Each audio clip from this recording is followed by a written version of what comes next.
السلام علیکم ناظرین، آج میں آپ کو 3 کہانیاں سناؤں گا، یا کہہ سکتے ہیں کہ 3 کردار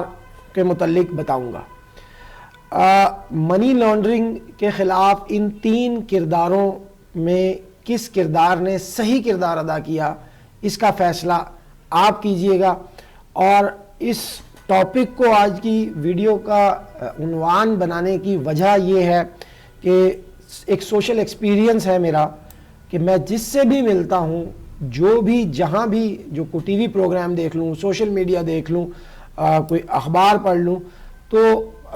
منی لانڈرنگ اور کرپشن ایک ایسے ایلیمنٹ کے طور پر نظر آتا ہے کہ پاکستان کی تباہ و بربادی کی سب سے بڑی وجہ منی لانڈرنگ ہی ہے۔ 3 کردار ہیں، ان میں سب سے پہلے میں برطانوی حکومت کا کردار آپ کے سامنے رکھوں گا۔ دوسرے نمبر پر آپ کے سامنے اس وقت جو خان صاحب کے خلاف تحقیقات کی جا رہی ہیں القادر کرپشن کیس کی، اس میں کیسے ان کو وکٹمائز کیا جا رہا ہے،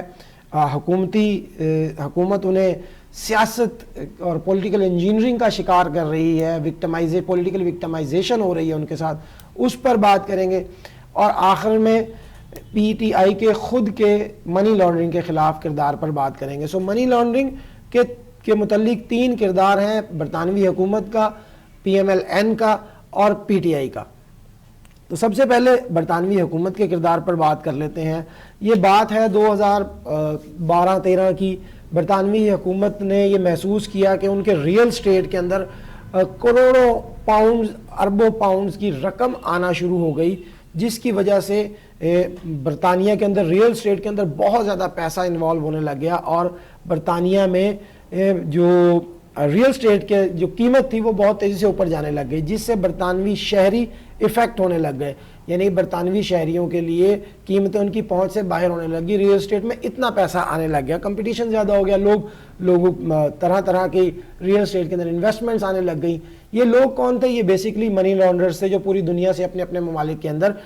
منی لانڈرنگ کر کے برطانیہ میں پیسہ انویسٹ کر رہے تھے۔ تو اس چیز کو روکنے کے لیے برطانوی حکومت نے اپنے لاز کو جب مانیٹر کیا تو ان کو پتہ چلا کہ ہمارے قوانین میں اتنی جان نہیں ہے کہ ان منی لانڈررز کو پکڑا جا سکے، اور جس کا الٹیمیٹلی نقصان برطانوی شہریوں کو ہو رہا تھا کہ ریئل اسٹیٹ میں پیسہ قیمت بہت زیادہ ہو گئی تھی پلاٹوں کی، اور ریئل اسٹیٹ کے اندر بزنس جو ہے وہ بہت زیادہ اوپر جانے لگ گیا تھا۔ تو برطانیہ کے اندر ایک بحث سٹارٹ ہو گئی۔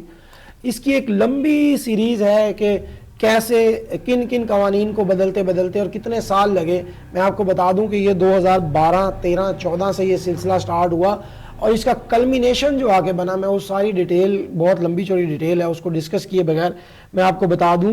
کہ 31 جنوری 2018 کو برطانیہ نے ان ایکسپلینڈ ویلتھ آرڈر جاری کیا۔ اپنا ایک قانون ہے، اس قانون کے تحت ہی ملک ریاض سے 190 ملین پاؤنڈ کی رقم کو 3 دسمبر 2019 کو ضبط کیا گیا۔ اب 2012-13 سے ایک معاملہ شروع ہوا۔ وجہ برطانوی شہریوں کے لیے قیمتوں کا بہت زیادہ بڑھ جانا تھا، جس کے لیے حکومت نے قوانین کو دیکھا، قوانین میں سکم کو دور کیا، house of common, house of Lords کے اندر، اور تمام جتنے بھی حکومتی حلقے تھے ان کے اندر اس چیز کے اوپر سیر حاصل گفتگو ہوئی۔ قوانین کو بدلتے ان میں امینڈمنٹس آتے 31 جنوری 2018 میں ان ایکسپلینڈ ویلتھ آرڈر جاری ہو گیا، جس کے صرف 1 سال کے اندر ایک روسی خاتون تھی زمیرہ حاجی ایوا، ان سے کئی ملین پاؤنڈز کی رقم ریکور کی گئی۔ اسی طرح سے ملک ریاض سے 190 ملین پاؤنڈ کی رقم ریکور کی گئی۔ قانون کب بنا ہے؟ 31 جنوری 2018 کو۔ اور سب سے امپورٹنٹ بات جو ہے وہ اس چیز کو نوٹس کرنے کی یہ ہے کہ اس پوری سیریز کے دوران نہ تو یہ سارا کردار جو برطانیہ کا منی لانڈرنگ کے خلاف عملی کردار جو میں نے آپ کو بتایا کہ رقم تک پکڑ لی گئی اور ان لوگوں سے ڈائریکٹلی لے لی گئی، اس سارے کردار کے اندر نہ تو یہ جلسے جلوسوں کا موضوع بن سکی یہ بات، نہ سوشل میڈیا کا ہاٹ ٹاپک تھا، نہ ہر برطانوی چور ڈاکو لٹیروں کے نعرے لگا رہا تھا، اور نہ ہی وہاں کے اپوزیشن یا تمام سیاسی لیڈرز اس چیز کو عوامی سطح کے اوپر ہیجان انگیزی کے لیے استعمال کر رہے تھے، بلکہ ایک خاموش عملی کردار ادا کر رہے تھے اور قوانین میں موجود سکم کو دور کرتے، اور آہستہ آہستہ 2018 کا 31 جنوری کا وہ وقت آیا کہ جب ان قوانین کو عملی شکل دے دی گئی، اور 1 سے 1.5 سال کے اندر 3 دسمبر 2019 کو ملک ریاض سے 190 ملین پاؤنڈ کی رقم حاصل کر لی گئی۔ تو یہ برطانوی کردار ہے منی لانڈرنگ کے خلاف۔ نو گرفتاری، نو وہ کیا کہتے ہیں اس کو، ریمانڈ پر گرفتاری، کوئی سوشل میڈیا کا ہاٹ ٹاپک نہیں ہے۔ پتہ لگ رہا ہے جیسے ہمارے نیوز چینلز کے اوپر 1 گھنٹے کے کاغذات لہرا کے دکھا رہے ہیں، یہ دیکھیں یہ شیل کمپنی ہے، یہ دیکھیں یہ اتنے پیسے حاصل کر لیے ہیں، اس اکاؤنٹ کی ڈیٹیل بتائیں۔ آپ سنتے ہیں نا ہمارے 4-5 سال 8 سال اسپیشلی پچھلے 11-12 سال کے اندر 1 گھنٹے کے پروگرام ہو رہے ہیں، لیڈران سے پوچھا جا رہا ہے اس کمپنی کا بتائیں کیسے حاصل کی، منی ٹریل دیں، رسیدیں نکالیں نا، آل دیٹ۔ ایسا کچھ بھی نہیں ہوا۔ پیسے حاصل کرنے کے بعد بتایا گیا کہ جی 3 دسمبر 2019 کو کہ جی ملک صاحب سے 190 ملین پاؤنڈ کی رقم لے لی ہے۔ اب ایک سوال جو میں نے خود سے اسیس کیا کہ سوچا اس کا بھی جواب ہونا چاہیے، وہ یہ کہ میرے بھی ذہن میں آیا کہ یار یہ پیسے ضبط کر کے کیوں ان کو سزا کیوں نہیں دی گئی، اور ان سے مطلب ان کو سزا کیوں نہیں دی گئی، ملک صاحب کو سزا دے لیتے، یا ضمیرہ حاجی ایوا جو ایک روسی شہری تھی ان سے حاصل کی جاتی یہ رقم جو کی گئی، تو انہیں سزا کیوں نہیں دی گئی۔ تو اس کی ایک ریزن تھی، وہ یہ کہ جب برطانوی گورنمنٹ اس سارے عمل میں کیس کو آگے بڑھا رہی ہوتی ہے، تحقیقات کر رہی ہوتی ہے، اور ایک بندے کے اکاؤنٹس کو فریز کر دیا جاتا ہے، جب ملک صاحب کے کوئی 8 کے 10 اکاؤنٹس تھے جن کو اکاؤنٹ فریزنگ ایکٹ کے ذریعے فریز کیا گیا، عدالت نے باقاعدہ اکاؤنٹس کو فریز کیا،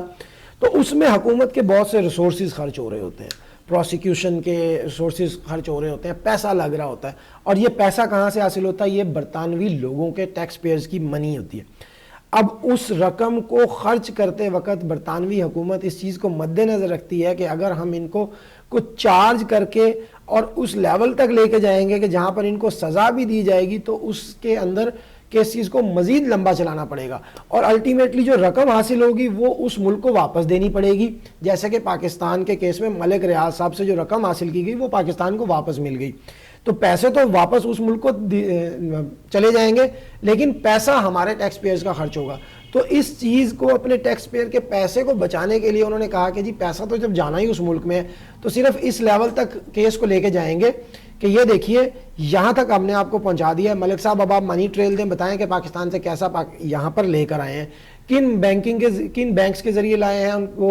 ان کی منی ٹریل دیں، نہیں تو آپ کا یہ پیسہ بھی ضبط ہوگا اور آپ کے خلاف کیسز بھی ہم چلائیں گے، ادروائز یہ پیسہ آپ چھوڑ دیں اور آپ کے خلاف ہم کوئی کیس نہیں بنائیں گے۔ تو ملک صاحب نے وہی عمل کیا کہ 190 ملین پاؤنڈ کی رقم کو چھوڑ دیا اور وہ پیسے پاکستان کو حاصل ہو گئے۔ تو یہ برطانوی کردار ہے منی لانڈرنگ کے خلاف۔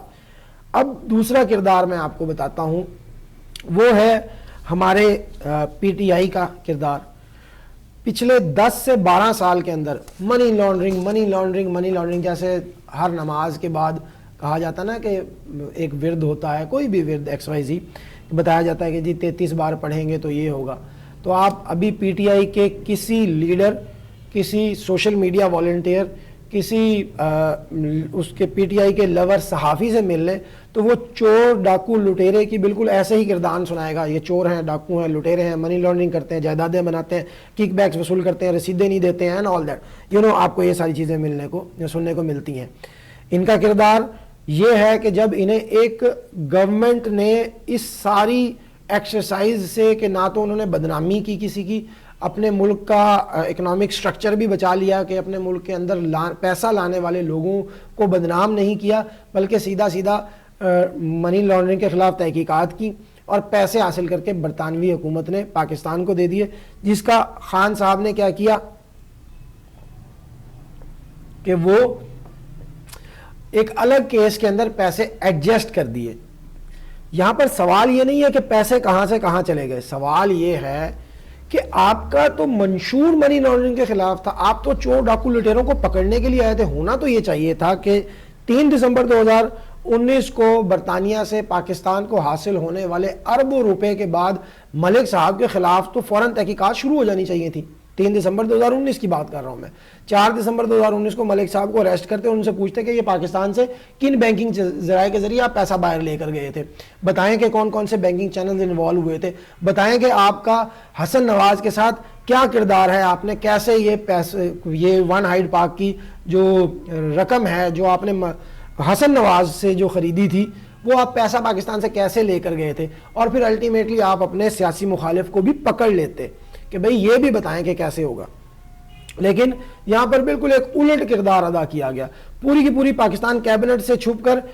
ان کے سامنے خفیہ ایگریمنٹ رکھا گیا جو کہ ان کو بتایا نہیں گیا کون سا نہیں ہے, ایگریمنٹ کیا ہے, بس یہ کہا گیا کہ یہ خفیہ ڈاکومنٹ ہے, اس پہ سائن کیجئے, اور جس کا الٹیمیٹلی یہ ہوا کہ ملک صاحب کے 190 ملین پاؤنڈ کی رقم کو 460 ارب روپے کے کیس کے اندر ایڈجسٹ کر دیا. یہ ایک الگ سا کیس ہے جس کی 2 لائنوں میں بریفنگ دے دوں کہ یہ 2014 کے اندر ملک صاحب کے خلاف ایک کیس درج ہوا جس کا فیصلہ 2019 میں آیا, اور اس فیصلے کے تحت ملک صاحب نے 460 ارب روپے کی رقم سپریم کورٹ آف پاکستان کے اکاؤنٹ میں جمع کروانی تھی, اور اس رقم کے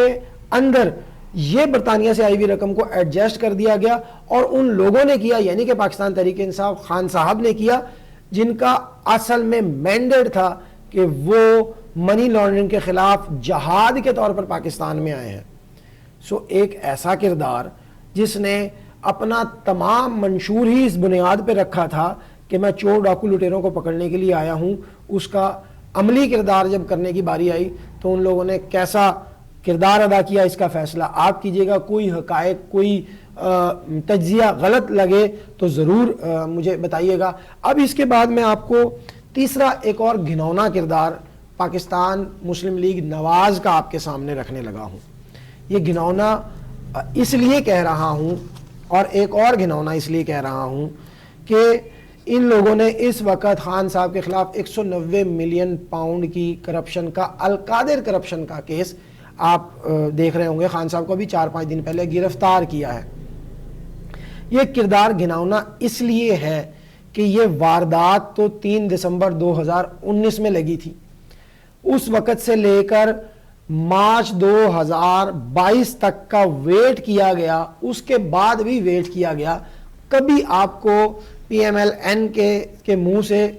یہ بات سننے کو نہیں ملی کہ قومی خزانے کو اربوں روپے کا نقصان خان صاحب نے پہنچایا ہے ملک ریاض کو اتنی بڑی فیور کر کے. کبھی ان کی پوری جماعت نے, ان کے بڑے مین سٹریم لیڈرز نے اس چیز کو اپنی سیاست کا موضوع ہی نہیں بنایا. یہ موضوع کب بنتا ہے؟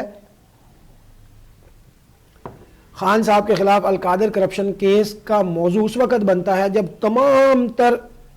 حربوں کے باوجود عمران خان حکومت سے نکالنے کے بعد قابو نہیں آ رہے تھے. جب دیکھا کہ یار یہ جلد سے جلوس کر رہا ہے, سائفر